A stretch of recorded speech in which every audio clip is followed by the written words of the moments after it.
안녕하세요. 빈센트 반 고흐 내 영혼의 자서전이라는 주제로 강의를 시작하도록 하겠습니다.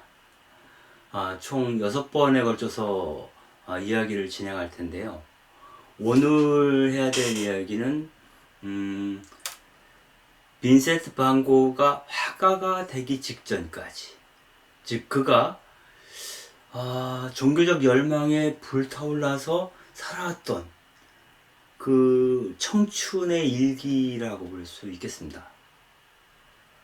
특히 그 사람의 삶이 집중된 시기가 바로 20살부터 27살 사이입니다. 그래서 이상주의에 불타고 꿈꾸는 듯한 눈으로 현실에 직면에 들어가는 그러한 그 반 고흐의 모습을 볼 수가 있습니다. 근데 먼저 그 반 고흐의 삶에 대해서 총평을 하자면, 반 고흐 하면은 가장 가난한 사람들, 자기 몸으로 일하고 있는 사람들, 그리고 그들이 일하고 있는 그 대지에 대한 깊은 사랑을 가진 그러한 사람으로 우리에게 인식되고 있습니다. 허나 그 반 고흐를 혁명가의 반열로 이야기하기는 어렵죠. 오히려 굳이 말씀드리자면 빈센트 반 고흐는 혁명가라기보다는 신비가에 가까운 사람이다 라고 이야기할 수 있겠습니다. 그 신비가로서의 면모를 바로 그림을 통해서 온전하게 구현해냈던 인물이 바로 빈센트 반 고흐다 라고 이야기할 수 있겠습니다. 오늘 주제를 자유인 빈센트, 세상 속으로 라고 잡아봤는데요. 이 빈센트야말로 뭐라고 할까요?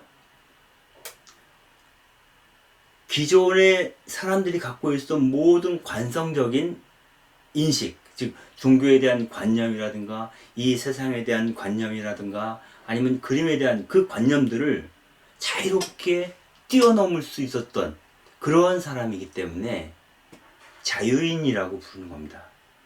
그의 눈빛이 항상 열망하던 것은 젊은 시절이나 죽기 직전까지도 하느님밖에 없지 않았을까 하는 생각을 해봅니다. 아마도 빈센트가 하느님에 대한 깊은 열망이 없었다면 그토록 자유롭게 자기를 투신할 수 있었을까? 그 투신의 대상이 광산촌이든 아니면 아르레 그 넘실거리는 황금빛 밀밭이든 또 어느 것이든 그가 자유롭게 구현하고자 했던 것은 또 자유롭게 무엇인가 활동할 수 있었던 것, 그리고 거듭되는 실패에도 불구하고 그 길을 끝까지 갈 수 있었던 것은 오로지 하느님에 대한 빈센트의 열정 때문이 아니었을까 하는 생각을 해봅니다. 그리고 앞서 말씀드리자면 그 빈센트를 이해하는데 종교라고 하는 코드를 상정하지 않는다면 결코 빈센트를 이해할 수가 없습니다. 그리고 이러한 그의 그림 세계를 이해하는데 이번 시간에 그의 어떤 그 종교적 열정에 대한 걸 구체적으로 살펴보는 그러한 시간을 가져볼 생각을 하고 있습니다. 근데 이 이야기를 풀어나가는데 우리가 교재로 얘기했던 빈센트 반 고흐 내 영혼의 자서전이라고 하는 이 책은 크게 도움이 되진 않습니다. 아마도 이 책은 다음 강의부터 좀 더 도움이 될 것이고요. 오늘 강의의 이 주축을 이루는 것은 굉장히 오래됐죠.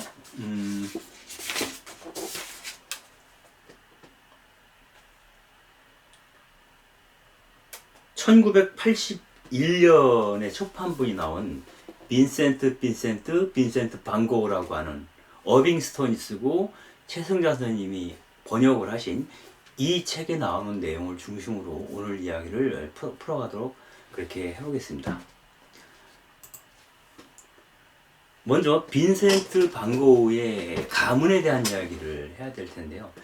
빈센트는 아주 특별한 베이스를 갖고 있어요. 그건 뭐냐면 그 가족 중에서 그 아버지를 포함해서 많은 사람들이 목사였고요.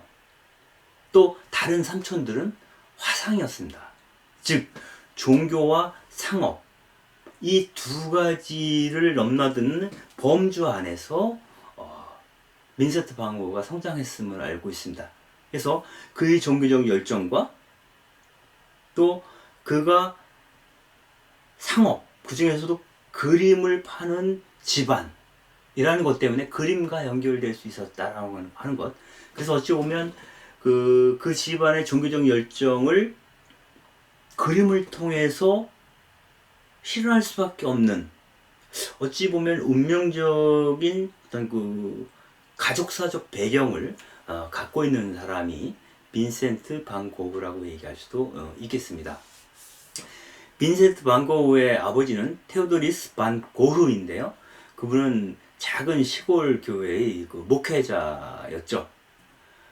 그리고 그 부인이었던 아나 코르넬리아 까르벤티스는 아주 그 섬세한 감성을 가진 뭐랄까 명문가의 어떤 그 여성이었다는 것을 알 수가 있습니다.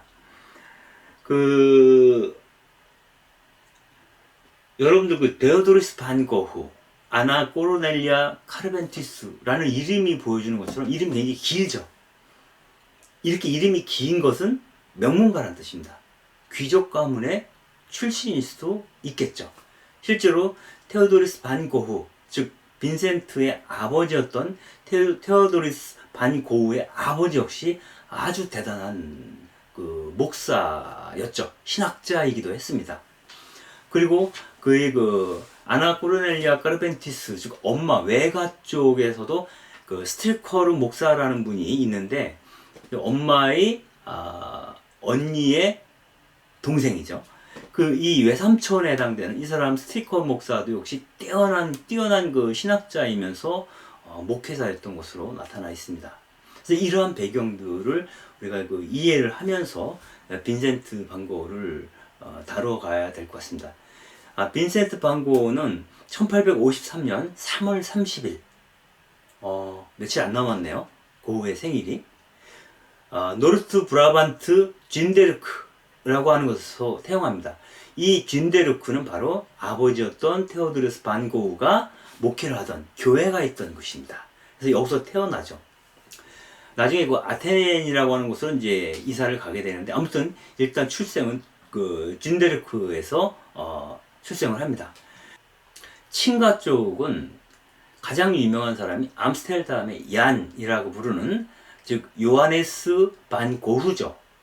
그 삼촌이 있는데요. 이 사람은 그 네덜란드 해군 그 부제독으로서 암스테르담에 있는 조선소, 해군 조선소를 관리하는 그러한 사람이었습니다. 나중에 그 빈센트가 신학 공부를 하겠다고 암스테르담에 갔을 때 이 얀 삼촌의 그 집에서 지내게 되죠. 그 밖에 그 외삼촌 셋이 모두 화상이었는데요. 헤인, 센트, 코르라고 불렀던 그 삼촌들입니다. 그 중에서도 센트라고 불렀던 이 삼촌은 런던과 헤이그와 파리의 구필화랑을 운영하고 있었어요. 여기서 그 센트라고 하는 말은 빈센트를 줄여서 부른 겁니다. 헤이는 핸드릭, 코르는 코르넬리스, 빈센트는 센트라고 불렀죠. 즉, 그 빈센트 반 고흐와 이 센트라고 하는 이 삼촌은 이름이 같아요.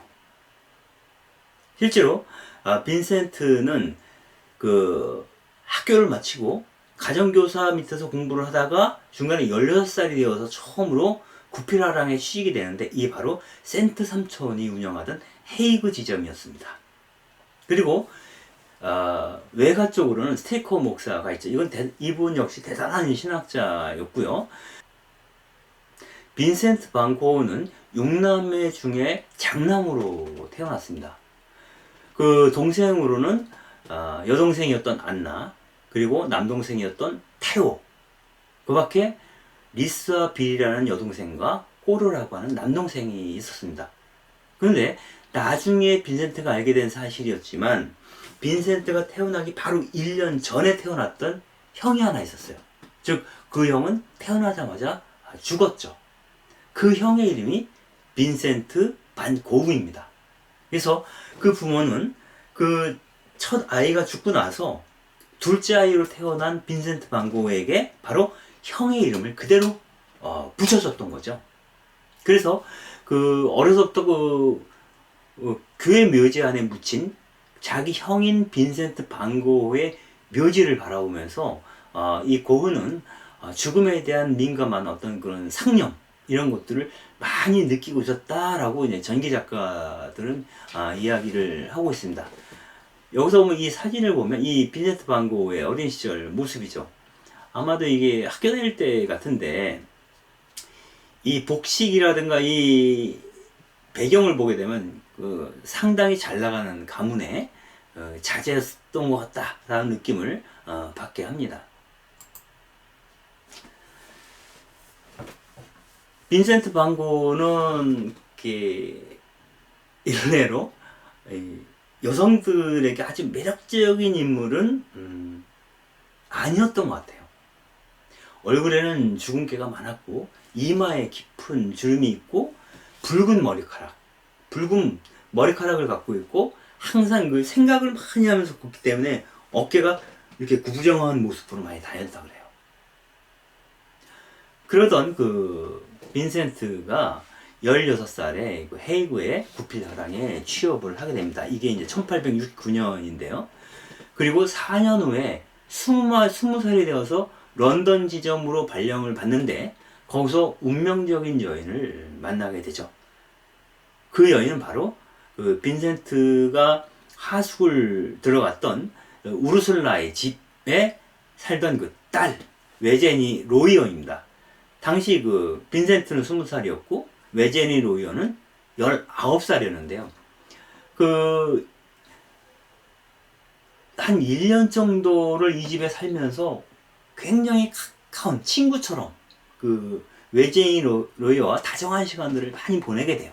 그 과정에서 깊은 연정을 빈센트는 그 외제니 로이어에게 품게 되는데 1년 후에 그로부터 1년 후에 정작 사랑을 고백했을 때 외제니 로이어가 나는 약혼자가 있어요 라고 얘기를 합니다. 그때 엄청난 충격을 받죠. 그 외제니 로이어의 약혼자는 그 빈센트 반 고흐가 이 집에 하숙을 치기 전에 하숙을 쳤던 청년이었어요. 그 기술공학자였던 것으로 알려져 있는데 나중에 외제니 로이어와 그가 결혼하게 되면서 완전히 절망감에 빈센트가 휩싸이게 되기도 하죠. 외제니 로이어가 약혼자가 있다는 것을 빈센트가 알고 나서 굉장히 그 상실감에 빠져 있을 때 아버지가 빈센트에게 그런 제안을 합니다. 너에게는 화상으로 일하는 게 잘 안 맞는 것 같아. 나처럼 성직자의 길을 가는 게 어떠니? 이렇게 얘기를 합니다. 즉, 아버지는 아마 장남에게 가업이라고 해야 할까요? 자기처럼 목사가 되기를 바랬던 것 같아요. 실제로 그 빈센트의 할아버지 이름이 빈센트 반 고흐입니다. 즉, 할아버지의 이름이 빈센트 반 고흐고, 그 고흐의 일찍 죽은 형의 이름도 빈센트 반 고흐고, 자기 이름도 빈센트 반 고흐죠. 아마도 그의 아버지는 할아버지를 닮은 신학자 혹은 그 훌륭한 목사가 되기를 이 빈센트 반 고흐에게 기대했던 것 같아요. 그러나 그 빈센트 반 고흐는 단박에 거절합니다. 왜냐하면 이 생각이 온통 그 외제니 로이어에 대한 상실감으로 가득 차 있었기 때문에 다른 생각을 할 만한 겨를이 아마도 없었던 것 같아요.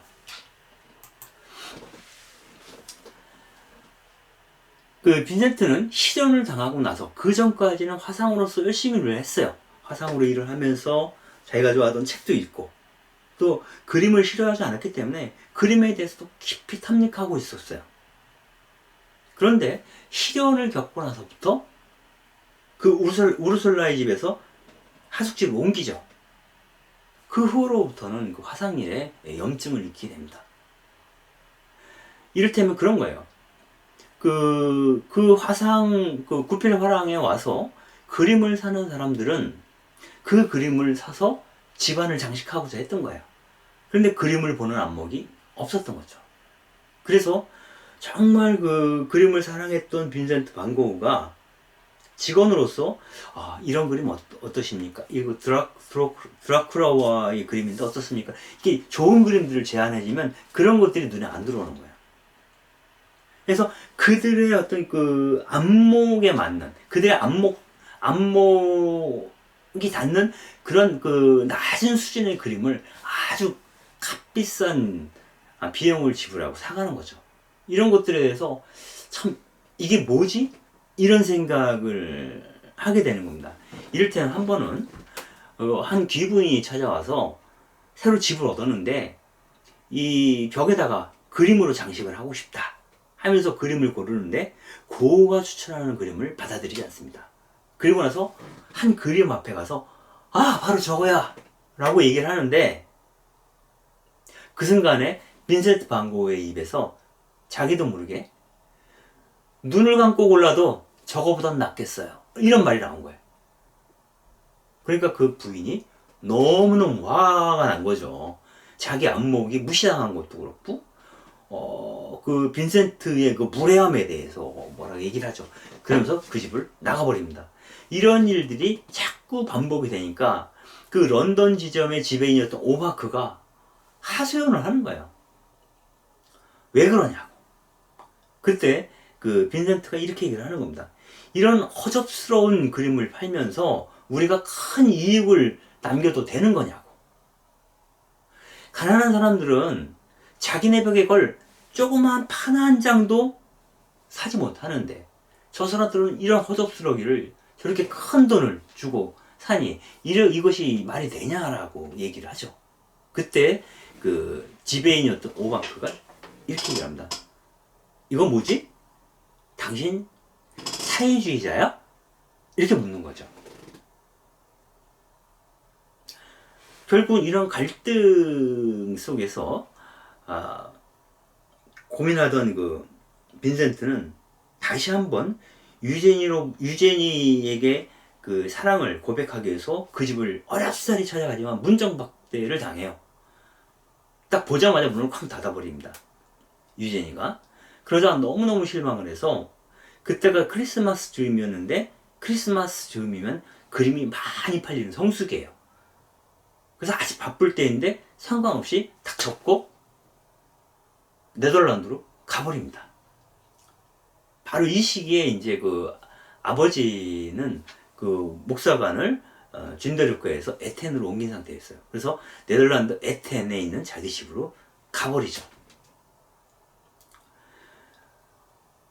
결국 그 센트 삼촌은 이 빈센트를 런던에서 파리로 전근을 시키는데 파리에서도 계속 그런 일이 반복이 됩니다. 그러니까 그림을 사는 사람들의 그 허접한 안목에 대해서 막 비난하는 얘기를 빈센트가 하게 되고요. 그것 때문에 논란이 일어납니다. 그래서 결국은 파리 구필화랑에서도 해고를 당하게 되죠. 그래서 결국은 화상으로서 살아가는 것이 그 빈센트에게 맞지 않았던 거죠.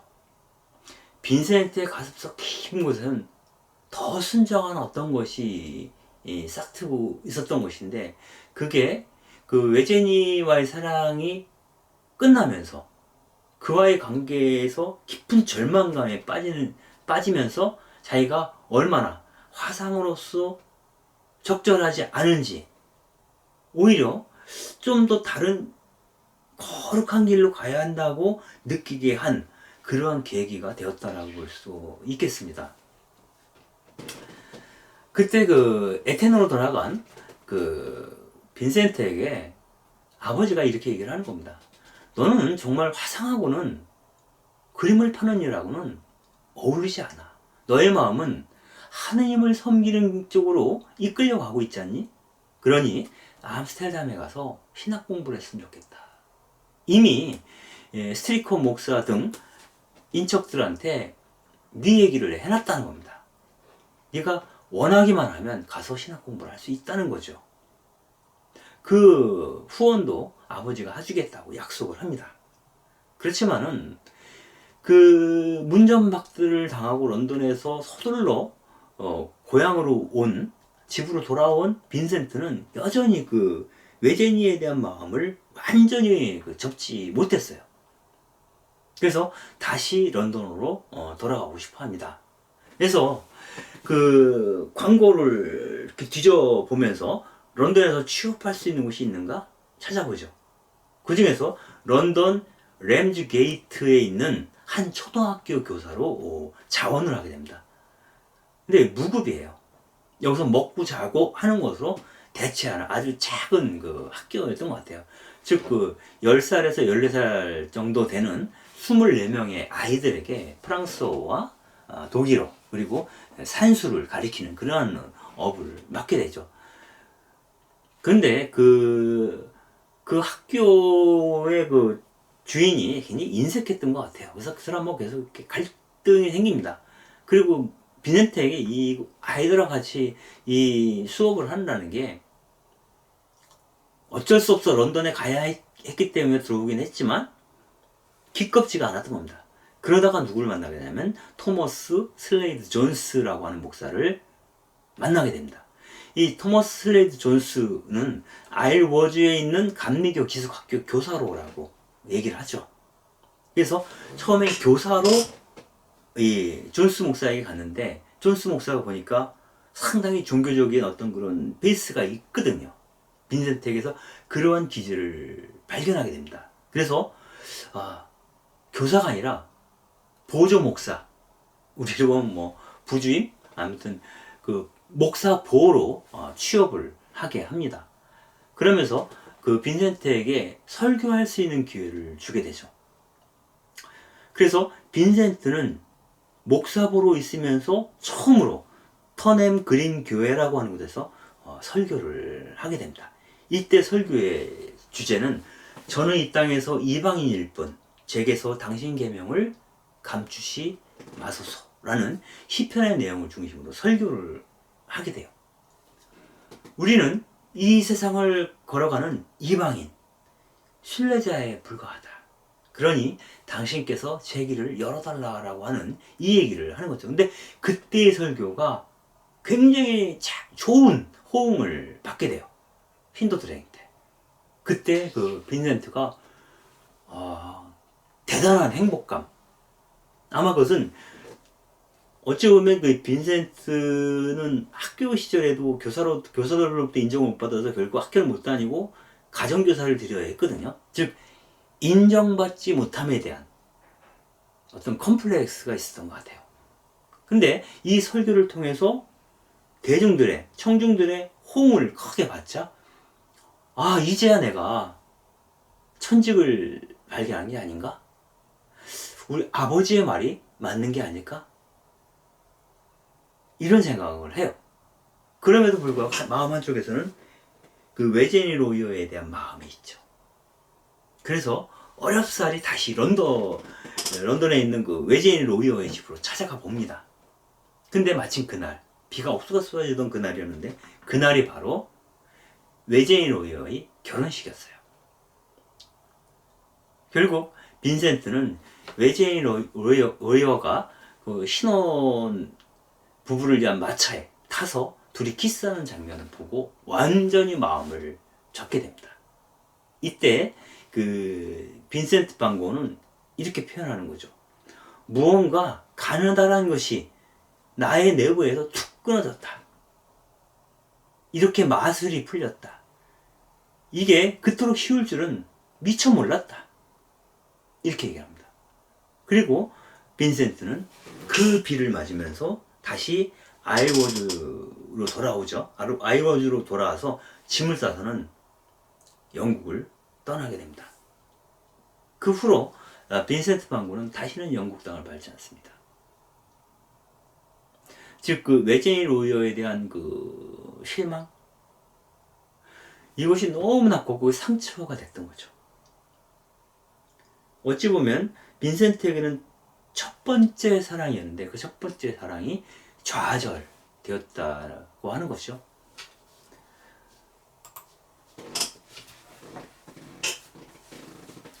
결국 그 빈센트 반 고흐는 신학을 공부하기로 이제 결정을 합니다. 그래서 목회자가 되겠다 이렇게 마음을 먹은 거죠. 그래서 암스테르담으로 가게 됩니다. 이게 1817년 5월입니다. 그래서 그 삼촌이었던 요하네스 반 고흐, 즉 얀 삼촌 집에서 머물면서 공부를 하게 되는데, 이때 이 빈센트 반 고흐에게 그 신학 공부를 할 수 있는, 또 신학교에 들어가기 위해서 시험 준비를 해줄 수 있는 그 교사를 추천해주고 그의 뒤를 신학적으로 봐주고 싶어 했던 사람이 바로 이모부였던 스트리커르 목사인데요. 이 스트리커 목사는 이모였던 비렐미나 사이에 그 K라고 하는 딸이 하나 있었죠. 사촌 누이 K인데요. 원래 이름은 코르넬리아 아드리아나 혹은 키 보스라고 부르는데요. 이걸 그냥 K라고 부릅니다. 이 당시에 그 빈센트가 24살이었고요. K는 26살, 약 2살 정도 연상이었던 거죠. 이때 이 어빙스턴이 쓴 책을 보게 되면 빈센트는 그 K를 처음 보았을 때 이렇게 얘기를 합니다. K에 대해서 마치 네덜란드 대가의 예술적인 솜씨가 빚어놓은 것 같았다. 깊숙한 푸른 눈에 두 눈은, 깊숙한 푸른 빛의 두 눈은 삶의 희열에 맞추어 춤추었고, 그 삶의 희열을 받아들이려는 듯 그녀의 풍만한 입술은 살짝 열려 있었다. 보자마자 사랑에 빠지기 시작했다는 거죠.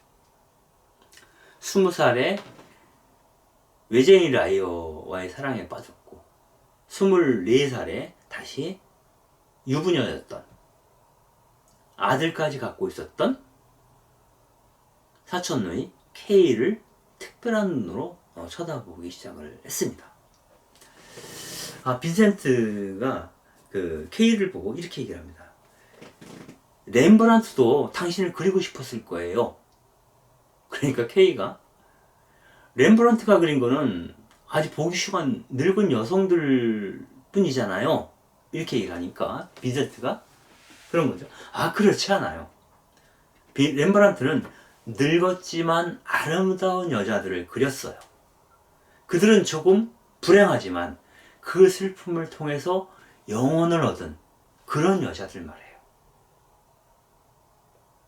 그러니까 어쨌거나 그 빈센트의 그 신주에 있는 그 마음결은 불행한 여성의 아름다운 영혼에 대한 관심, 이게 있었던 것 같아요. 그래서 나중에 창녀였던 시엔하고 관계를 맺게 되는 것도 아마 이러한 것들 때문이 아니었을까 하는 생각이 들어요. 렘브란트가 그린 그 여자들은 늙었지만 내면에 깊은 아름다움을 소유한 그러한 영혼들이다, 이렇게 얘기를 할 줄 아는 빈센트였죠. 그 그림에 대해서는 당연히 K보다는 화상이었던 빈센트가 많이 알고 있었고요. 그런 빈센트의 해박한 지식에 K가 놀라죠. 그래서 굉장히 다정하고 친절하게 빈센트를 대해줍니다. 그럴수록 빈센트는 혹시 K도 나를 좋아하는 건 아닐까? 이런 생각을 품게 되었던 것 같습니다. 어찌되었거나 이 암스테르담에 그 빈센트가 온 목적은 신학을 공부하기 위해서였죠. 그때 신학 교사로 스트리커르 목사가 추천해준 사람이 누구냐면 바로 멘데스 다 코스타입니다. 멘데스 다 코스타, 마치 그 해방신학의 원조라고 얘기하는 바르톨로메 델라스 카사스 이름을 읽을 때와 같은 느낌을 주는 이름이 바로 이 빈센트 반 고흐에게 굉장히 강력한 영향력을 줬던 멘데스 다 코스타라고 하는 유대인입니다. 그 멘데스 코스는 유대인 거주 지역에 살고 있었어요. 그리고 그 하루에 보통 6시간에서 8시간 정도를 혼자 학습을 하고 이 멘데스 코스타에게 그리스어와 라틴어를 공부해야 되는 거죠. 이 어학이 되어야만 신학교에 들어갈 수 있었기 때문이에요. 그래서 수업 한 2시간 정도 받았다고 얘기를 하는데, 수업을 받으러 멘데스 코스타의 집으로 가는 길목에 무엇이 있었냐면 우대자이드 예배당이 있었고요, 철공소도 있고요, 술집도 있고요, 석판 인쇄소도 있고, 목공소도 있고, 포도주 저장고도 있습니다. 그리고 그 빈센트가 머문 그 야한 삼촌의 집 앞에는 물론 조선소가 있죠. 항구도 있고요. 근데 굉장히 그 인구가 밀집한 그 유대인 지역을 쭉 걸어가면서 사람들이 사는 모습들을 아주 밀도 있게 접할 수 있는 기회를 얻게 돼요. 아, 사람들은 저렇게 사는구나. 이렇게 목사관과 교회와 화상만이 빈센트의 세상이었다면 이 암스테르담에 와서 많은 몸으로 움직여서 살아가는 사람들의 모습을 볼 수 있는 기회를 얻었다라고 볼 수 있겠죠.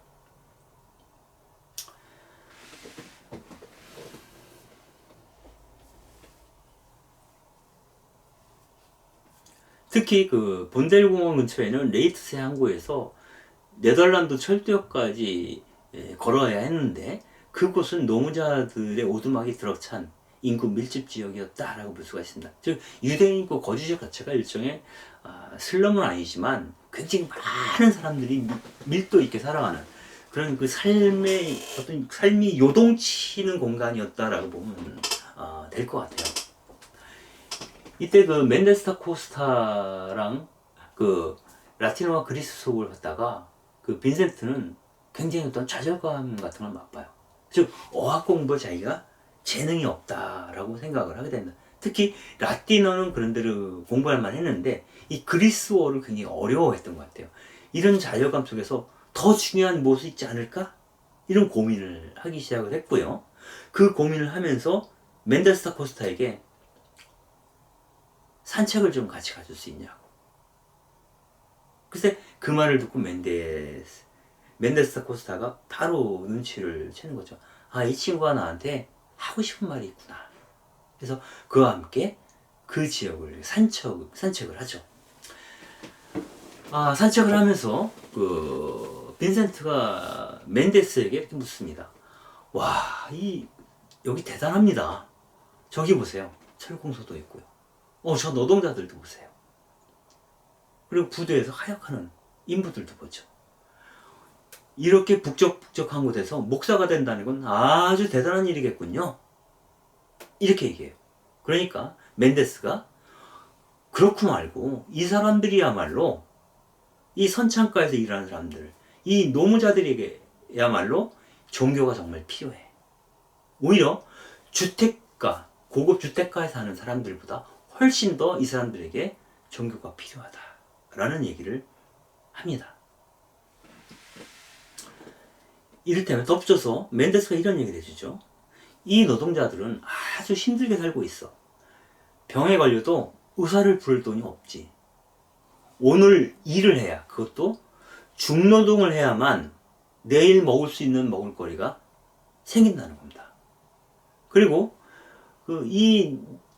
너가 지금 보고 있는 이 집들은 너무너무 초라하고 그 집에서 한 발만 내딛으면 기다리고 있는 것은 배고픔과 굶주림 뿐이라고 얘기합니다.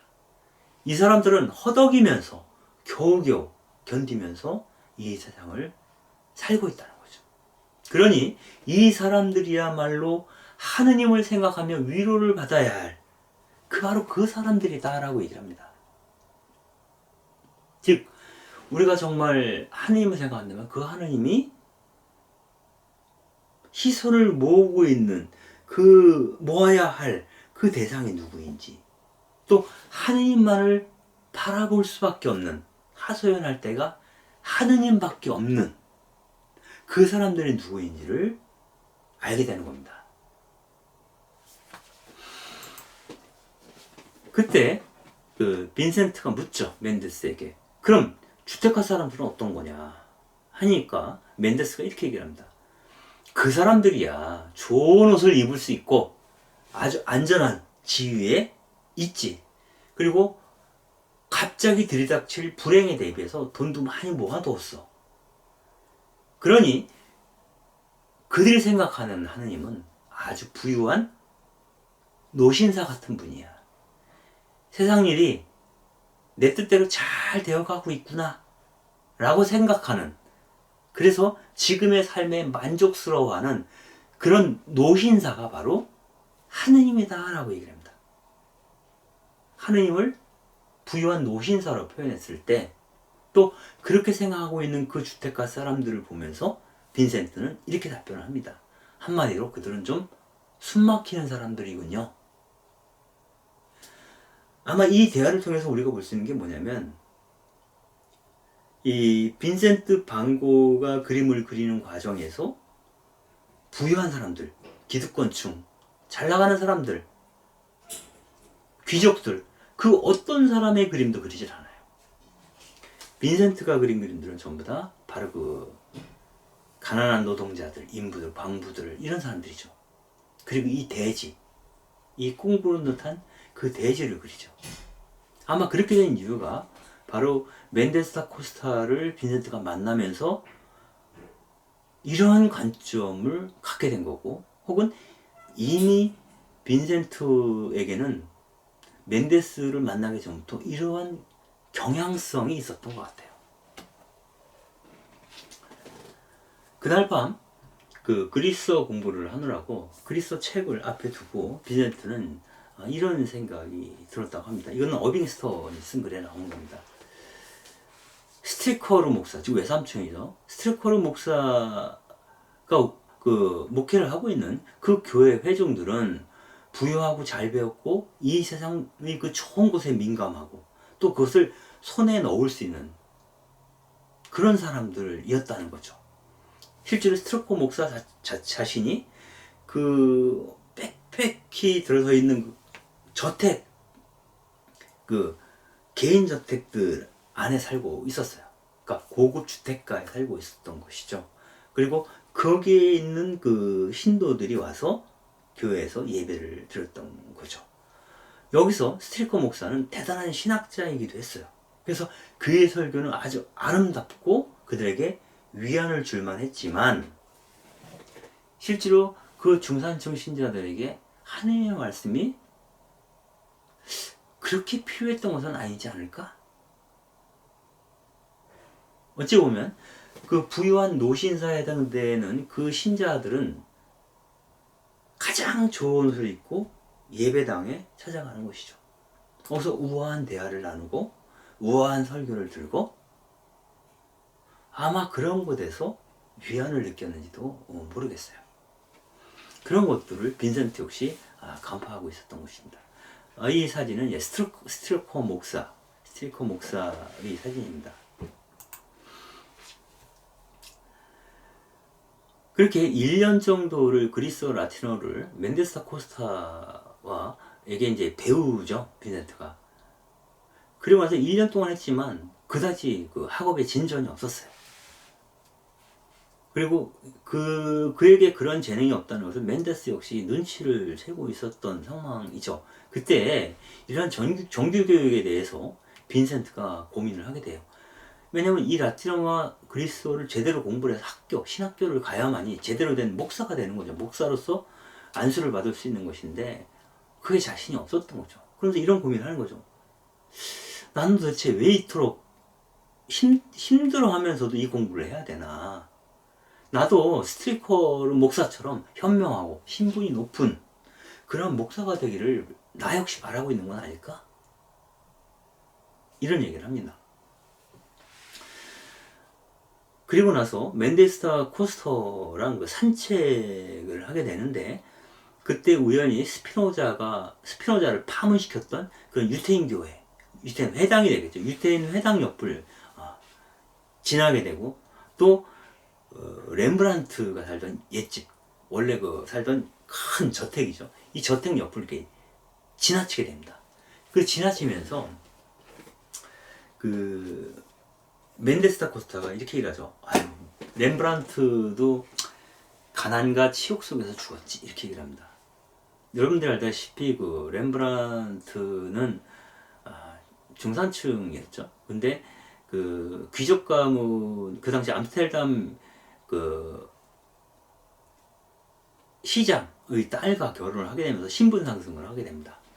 그런데 그 딸이 죽음으로 인해 일찍 요절을 하면서 다시 그 누리던 기득권을 박탈당하게 됩니다. 그리고 그 집에서 하녀로 일하던 사람하고 함께 그 암스테르담 변두리에 있는 그 골동품상 같은 집에 머물면서 말년을 보내게 돼요.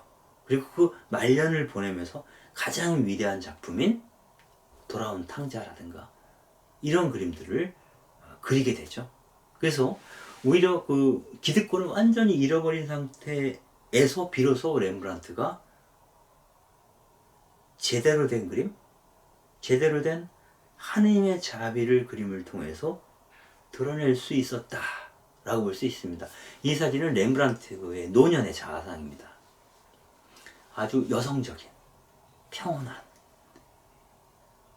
귀족으로 살 때보다 오히려 하녀와 함께 결혼해서 동거하면서 살 때 오히려 그의 영혼은 추락할수록 더욱 빛이 났다 라고 얘기하는 것에 걸맞는 모습을 하게 되죠. 즉 이 렘브란트의 어떤 그런 피상적인 하락, 추락을 생각하면서 멘데스 다 코스타가 렘브란트는 가난과 치욕 속에서 죽었지, 주위의 조롱을 받으면서 살았거든요. 말년에는. 그때 빈센트가 이렇게 답하는 거죠. 하지만 그의 죽음이 불행했던 건 아닙니다. 이렇게 얘기를 합니다. 그러니까 멘데스가 하긴 그가 신분이 하락하고 아주 가난하게 살았지만 자기 자신이 원하던 것을 완벽하게 표현했고 자기가 한 일의 가치를 스스로 알고 있었으니까 그런 사람은 렘브란트밖에 없었지 라고 하면서 인정을 하죠. 중요한 것은 대단한 목사가 되는 게 중요한 게 아니라 자기가 바라던 바를 행하는 것, 그것이 더 중요하다는 얘기를 은연중에 멘데스 다 코스타가 빈센트에게 이야기를 해주고 있다라고 볼 수 있겠죠. 이때 그 멘데스는 이런 얘기를 덧붙입니다. 어떤 사람이든지 어떤 특정한 한 가지에는 성실성을 갖고 있다. 다른 어떤 사람이 게으를 때 그것은 자기가 원하던 일이 아니었기 때문이죠. 그러나 정말 마음으로부터 자기가 원하던 일을 하게 되면 남들이 알지 못했던 성실성을 보이게 된다는 겁니다. 그때 빈센트가 그렇다면 제가 직업적인 목사가 되지 않아도 괜찮을까요? 이렇게 묻습니다. 정작 하고 싶었던 말이 이거였던 거죠. 그러자 멘데스 다 코스타는 그럼 상관없지. 선교사로 런던으로 자네가 돌아갈 수도 있고 예전처럼 상점에서 화상으로 일할 수도 있지. 그리고 브라반트에서 농부로 일할 수도 있어. 중요한 건 무슨 일을 하든지 스스로 생각한 바를 완전하게 몸으로 표현할 수 있느냐 하는 거지 라고 멘데스가 조언을 해줍니다.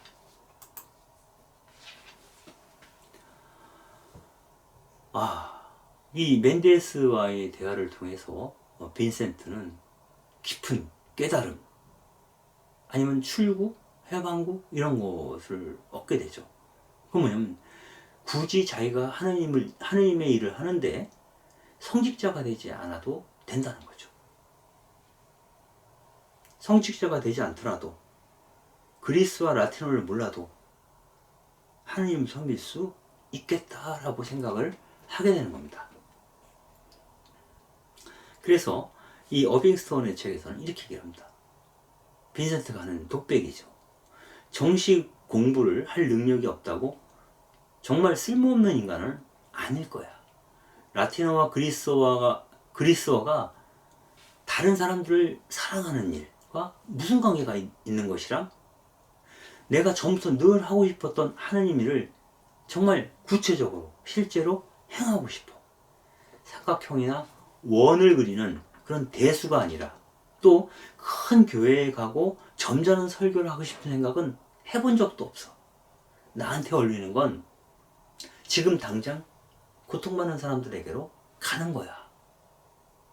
라고 빈센트는 생각을 합니다. 근데 이제 걱정은 있는 거죠. 지난 1년 동안 아버지도 그렇고 스트리커르 목사도 이 빈센트가 신학 공부를 하도록 뒤를 봐주면서 많은 돈을 썼어요. 근데 그 돈을 다 그동안 쓴 돈들을 허서로 만드는 격이죠. 내가 신학교에 가지 않겠다라고 결정을 한다는 것은. 근데 만약에 신학교를 간다면 앞으로 5년 이상 공부를 더 해야 되는데 그때까지 빈센트는 기다릴 수가 없었던 거예요. 여기서 우리가 생각해 봐야 될 것은 우리가 알고 있는 빈센트 반 고흐는 굉장히 즉각적이고 열정적이고 다혈질적이에요. 차분하게 고민하고 기다리고 심사숙고해서 어떤 일을 하는 사람이 아니었던 것 같아요. 조금은 즉흥적이고 조금은 뭐랄까요, 성급함, 격렬함 이런 것들이 막 이렇게 어울리는 사람이죠. 그에게 5년 동안 기다릴 수가 없었던 거예요. 공부하기도 어려웠지만 5년 동안 그 일을 공부를 하는데 시간을 낭비하고 싶지 않았던 거죠. 그래서 맨데스가 한 이런 얘기들은 빈센트에게 새로운 결정을 내리는데 큰 용기를 주게 됩니다. 그래서 빈센트가 소개받았던 곳이 바로 벨기에에 있는 복음선교위원회입니다. 여기서는 3개월 정도 수업을 받고, 물론 무료입니다. 3개월 동안 수업을 받고 자격을 인정받으면 선교사로, 목사가, 성직자가 아니라 선교사 혹은 전도사로 파송될 수 있는, 파송해주는 그러한 양성소, 선교사 양성소에 입학을 하게 됩니다. 그때의 나이가 25살이었습니다. 이 선교사로 지역에 파견되는 이 사람들에게 가장 중요한 능력은 대중의 마음을 사로잡을 수 있는 그러한 탁월한 설교할 수 있는 능력이죠. 그러니까 언변이 좋아야 되는 거죠. 여기에 이제 양성소에 들어가서 3개월 동안 교육을 받고 직접 현장에 들어가서 선교를 할 수 있겠다라는 꿈에 부풀게 되죠, 빈센트가. 그런데 문제가 뭐냐면 정작 그 빈센트를 가르쳤던 교사는 보크마 선생이라고 있는데 그 당시에 수업을 들었던 사람이 3사람이에요. 3명의 학생 중에서 이 보크마한테는 빈센트만 마음에 들지 않았던 거예요. 왜냐하면 빈센트는 아주 정성을 다해서 밤새워서 꼼꼼하게 설교문을 작성을 하지만 그거를 아주 쉽게 대중이 듣고 싶어하는 얘기를 해줘야 되거든요. 설교라고 하는 것이 호응을 받으려면 그들이 듣고 싶어하는 얘기를 신학적으로 한번 탁 씹어서 전해주면 되는 거예요. 그리고 그들이 받아들일 수 있을 만한 정도의 수준에서 복음적인 요청을 해야 되는 거죠. 그런데 이제 빈센트는 알다시피 아주 직설적이고 자기가 생각했던 말을 근거를 갖고 꼼꼼하게 따져서 정확하게 얘기하는 사람이었어요. 즉 다른 말로 표현하면 즉흥적인 설교에 익숙하지 않았던 사람이 빈센트였다는 거죠. 그때 상황을 봐서 그들의 비유에 맞춰서 설교를 하는 것, 이런 것들을 거부하죠. 그러자 보크마 교사가 굉장히 화가 났다는 거죠. 그래서 즉흥 설교를 빈센트가 거부했다는 이유로, 즉 교사의 명령에, 가르침에 복종하지 않았다는 이유로 결국 3개월 후에 선교사들을 파송하는 자격시험에서 탈락을 시킵니다. 이때 이 벨기에 복음선교위원회의 주축이 3사람이 있었습니다. 한 사람은 반덴브링크, 그리고 데용, 그리고 마지막으로 피터센이라는 목사가 있었는데, 이 반덴브링크나 대용은 특별히 빈센트에게 마음을 주지 않았어요. 그런데 유독 피터센이라는 목사만큼은 이 빈센트에게 특별히 마음이 갔던 것 같아요. 그래서 처음 빈센트가 그 복음선교위원회에 왔을 때에도 너무 와줘서 고맙다라고 얘기했던 사람이 바로 피터센 목사였는데, 아마 말을 하지 않아도 그냥 보기만 해도 이렇게 마음을 끄는 사람이 있잖아요. 아마도 피터센 목사에게는 빈센트가 그런 사람이었던 것 같아요.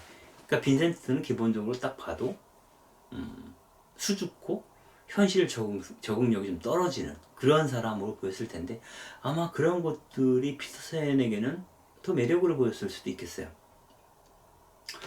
그 피터센 목사가 저녁 식사에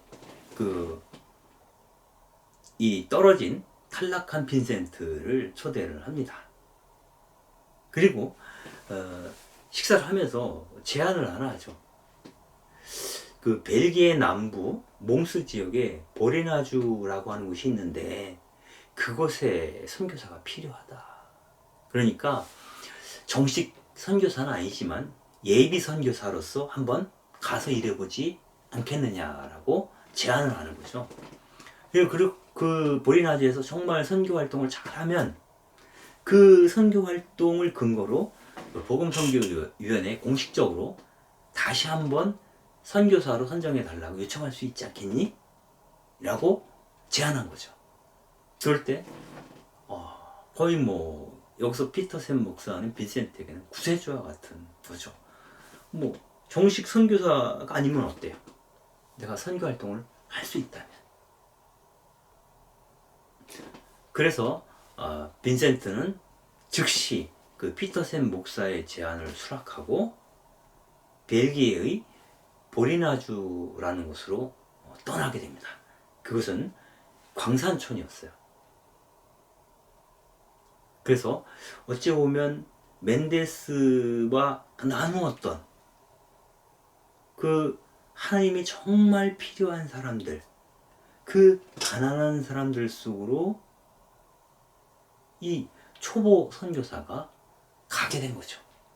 과연 거기서 어떤 일들이 진행이 되는지는 이어서 이야기를 하겠습니다.